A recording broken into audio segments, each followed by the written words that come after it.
Antara sebab kemuliaan bulan Ramadan karena Allah Subhanahu wa taala menurunkan Al-Qur'an di bulan Ramadan.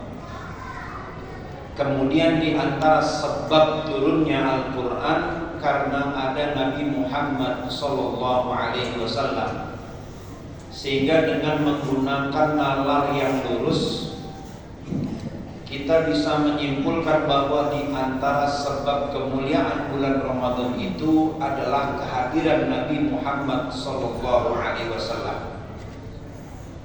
Kalau boleh berandai, andai kata tidak ada Nabi Muhammad sallallahu alaihi wasallam, kemungkinan tidak diturunkan Al-Qur'an.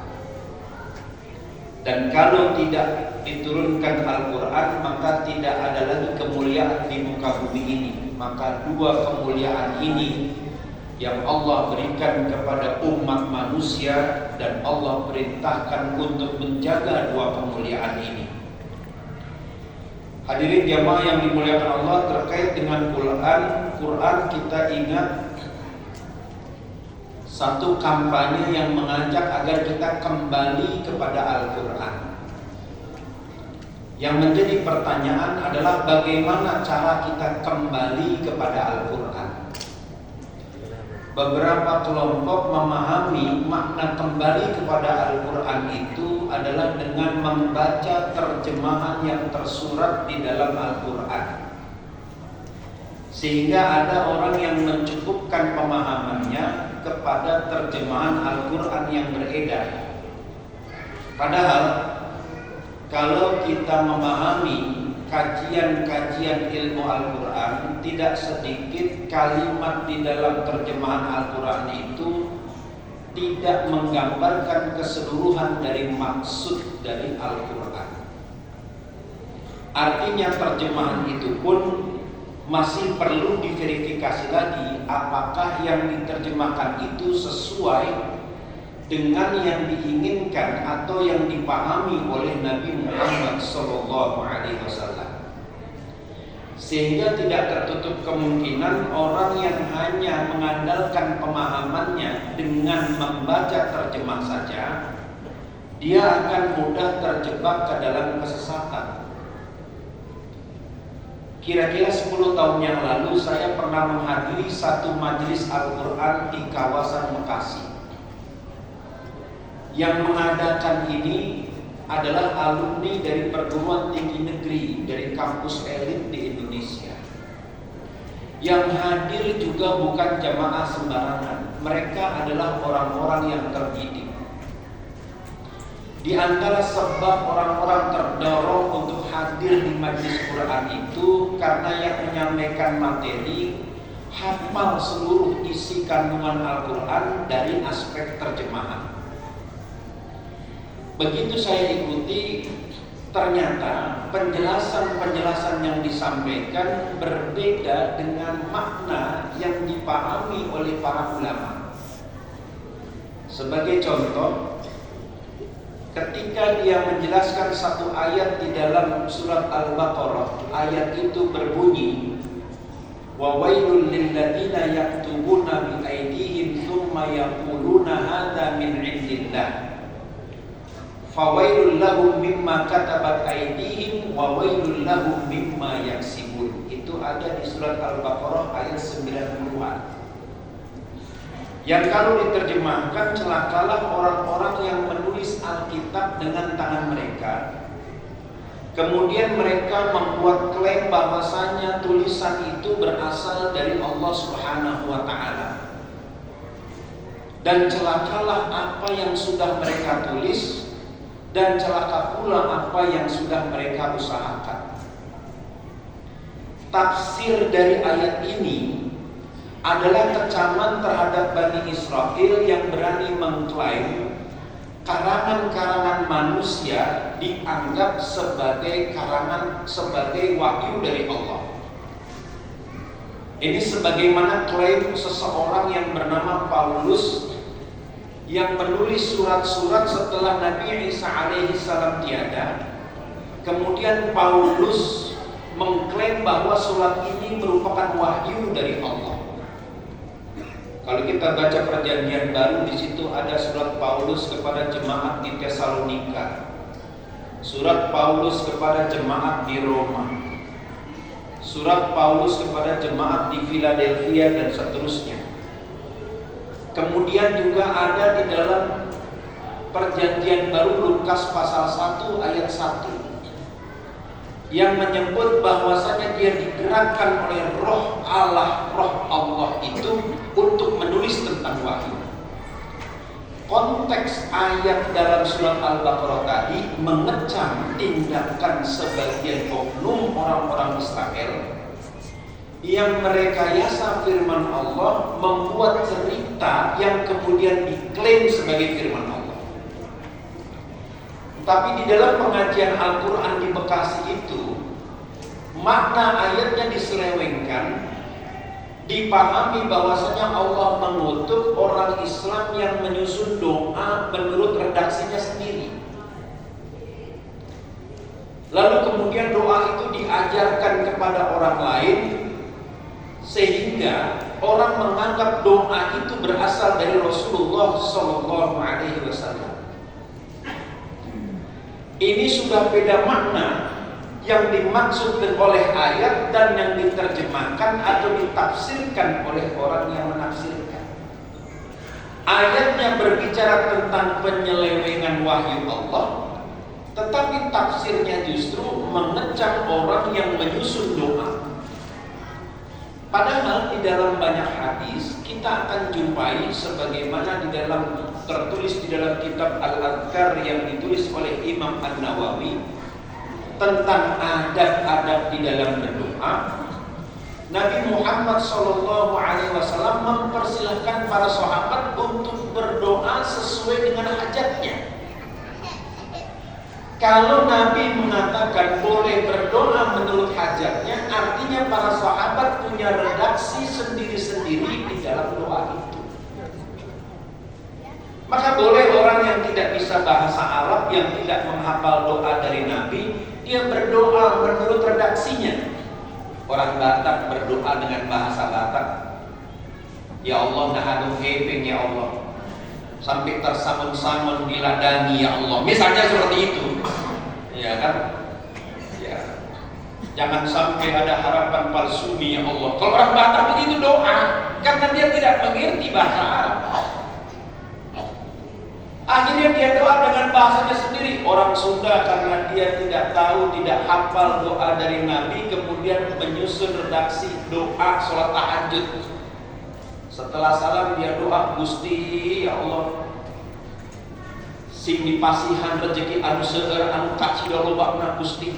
Misal doa seperti itu, enggak masalah. Karena memang redaksi hadisnya Nabi mempersilahkan umatnya untuk berdoa sesuai dengan kebutuhan hajat. Ini diantara contoh penyelewengan atau penyimpangan di dalam menafsir Al-Quran karena hanya membaca terjemahan. Maka dari itu ketika Ali bin Abi Thalib dihujat oleh orang-orang yang kecewa kepada beliau, setelah perang Siffin ada sekelompok orang yang keluar dari barisan Ali bin Abi Thalib, lalu kemudian menjadi musuh Ali bin Abi Thalib, menuduh Ali kafir karena Ali tidak taat kepada hadis Rasulullah SAW tentang hukuman terhadap pemberontak. Apa argumen orang-orang Khawarij itu? Bahwa Ali sudah kafir karena ayat Al-Quran mengatakan wa man lam yahkum bima anzalallahu fa ulaika humul kafirun.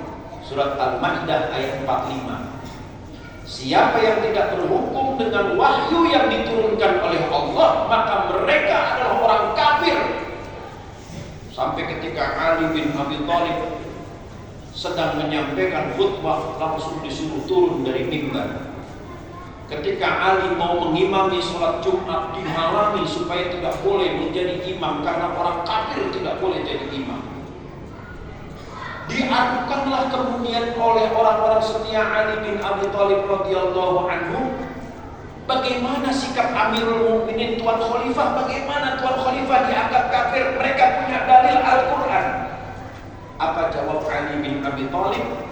Kata Ali bin Abi Thalib radhiyallahu anhu, Al-Qur'anu maktubun baina daftain. Quran itu tertulis di antara dua sampul. La yantiqu. Al-Quran tidak bisa bicara. Innama yantiqu bihin nas. Justru yang bicara adalah orang yang memanfaatkan Al-Quran.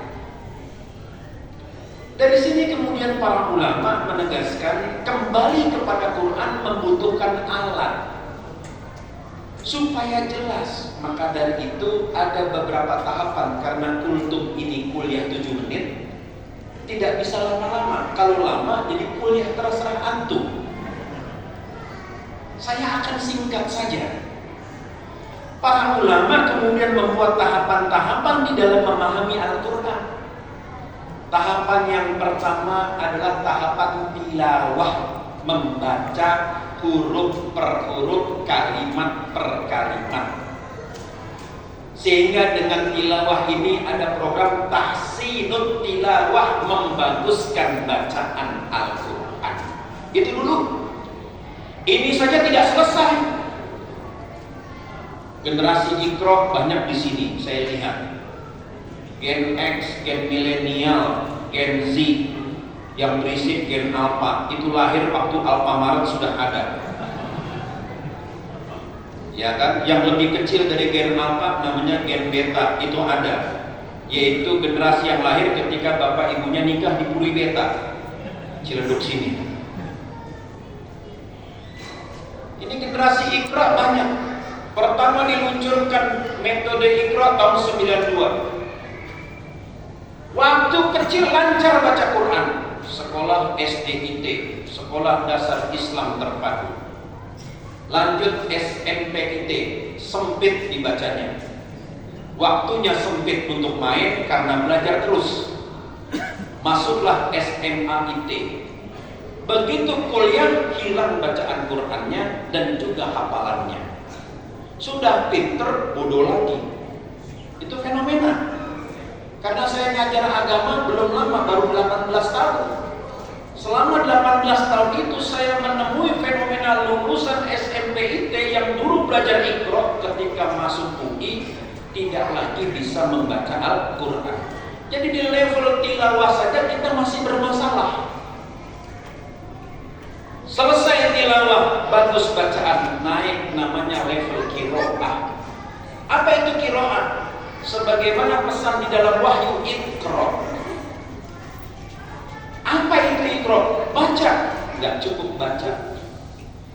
Kalau Iqra hanya diartikan membaca, kenapa Nabi mengatakan ma'ana biqari, saya tidak pandai membaca? Kalau begitu, makna dari Iqra adalah membaca secara eksploratif dan elaboratif. Membaca dengan kedalaman. Dan ini Nabi tidak punya sarananya karena Nabi tidak pernah belajar. Bagaimana supaya bisa membaca what behind the text? Apa yang ada di balik teks? Maka kemudian malaikat Jibril melanjutkan Bismi rabbikal ladzi khalaq, karena ini wahyu. Baca dengan nama Tuhanmu, bukan baca dengan dorongan hasratmu, bukan baca dengan dorongan emosimu, bukan baca dengan dorongan akalmu. Baca Bismi rabbik, luruskan dan perbaiki niat di dalam membaca secara benar sehingga kita bisa mendapatkan kedalaman dan pemahaman. Namanya Iqra. Level yang kedua yaitu level tadabbur. Sudah tahu apa yang kita baca. Setiap kita baca kita bisa menangkap makna. Oh, kalau kita baca surat Al-A'raf mulai dari ayat 16 ini bicara tentang asal mula kehidupan manusia. Nabi Adam alaihissalam, bapak kita, diusir dari surga. Kemudian Allah mengingatkan, wahai Bani Adam, la yukhrijannakum asyaitanu kama akhraja abawaykum minal jannah. Manusia, jangan sampai setan itu membuat kamu keluar dari surga sebagaimana dulu iblis itu membuat orang tua kalian keluar dari surga. Yanzi'u libasahuma, mereka sampai mencopot pakaian mereka. Oh, kalau begitu dengan qiraah kita bisa memahami bahwa di antara jebakan dan godaan setan itu, setan akan mencopot rasa malu kita, sehingga ketika budaya malu sudah tidak lagi melekat pada badan kita, maka disitulah iblis sudah berkuasa. Maka pertanyaannya, sekarang orang Islam ini punya rasa malu atau nggak tahu malu? Itu yang menjadi pertanyaan. Tadabbur. Baru kemudian level yang terakhir adalah tatbik, bagaimana menerapkan makna-makna ayat Al-Quran itu dalam kehidupan kita. Tetapi sebelum sampai ke situ, mari kita jadikan Quran sebagai kitab yang sedang menelanjangi kita, mengkritik kita. Maka ketika kita baca Quran, kita tidak tunjukkan kepada orang lain. Saya nggak peduli tetangga saya bagaimana, saya nggak peduli. Saya nggak peduli orang lain bagaimana pemahaman agamanya. Kita buka Quran untuk mengkritik diri saya. Di mana kesalahan saya menurut Al-Quran. Bukan mencari pembenaran dari Al-Quran.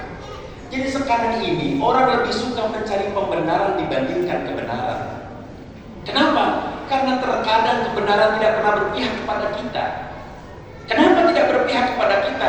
Karena kita sudah merasa benar, sehingga pada akhirnya kita menolak setiap kebenaran yang datang untuk memperbaiki kekeliruan kita. Yang kita cari adalah pembenaran. Betul kan kata saya? Quran juga ngomong gini. Betul kan kata saya? Quran ngomong gini. Salahkan dia? Nih kata Quran. Bukan salahkan saya. Kata Quran. Hadirin yang dimuliakan Allah, waktu yang sangat singkat tidak mungkin untuk menjelaskan bagaimana memahami Al-Quran menurut jalannya para ulama. Tetapi setidaknya dari sini kita bisa mendapatkan satu pemahaman bahwasanya untuk mempelajari Al-Quran itu tidak dibatasi oleh waktu. Bahkan Imam Al-Ghazali yang sebegitu alimnya sampai meninggal dunia tidak melepaskan membaca Al-Quran. Al-Quran adalah penyelamat, sebagaimana kata Rasulullah SAW, "Iqra'ul Qur'ana fa innahu ya'ti yaumal qiyamati syafi'an li ashabi." Baca Al-Quran, karena nanti di hari kiamat dia datang menjadi pemberi syafaat bagi orang yang selalu membacanya. Semoga Allah Subhanahu wa Ta'ala menjadikan kita sebagai orang-orang yang selalu dekat dengan Al-Quran. Semoga Allah muliakan derajat kita karena Al-Quran, dan semoga Allah jadikan anak-anak kita, keluarga kita sebagai keluarga yang diberkahi karena kecintaan kepada Al-Quran. Hadanallahu wa iyyakum ajma'in, wa ma taufiqi illa billah, alaihi tawakkaltu wa ilaihi unib. Wassalamu alaikum warahmatullahi wabarakatuh.